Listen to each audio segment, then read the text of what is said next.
Hello and welcome to the Kenneth Vercammen Law Office Legal Podcast. This edition we're looking at the proposed new Alcotest DWI breath testing machine, the Alcotest 9510. So for over a decade, the Supreme Court had approved the use of the 7110 manufactured by Draeger for DWI testing.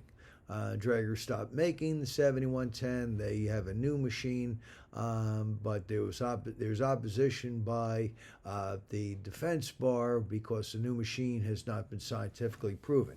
So the Supreme Court granted direct certification in a case called State versus Cunningham way back in May 2023, and the Supreme Court said, okay, we're going to appoint this special master, Judge Geiger, to serve as a special master to develop a record and conduct hearings and make findings and conclusions on the scientific reliability of this new Alcotest 9510 machine. Let's see, and different amicus can participate.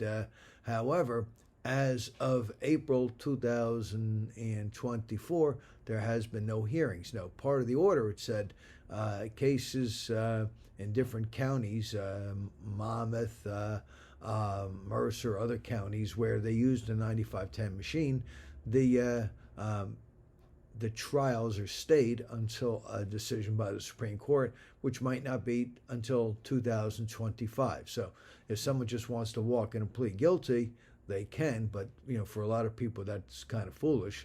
Otherwise, the people keep their driver's license until then. For more information on DWI, visit website njlaws.com. And for representation in DWI cases, contact Ken Vercammen's office in Edison at 732-572-0500. Thank you.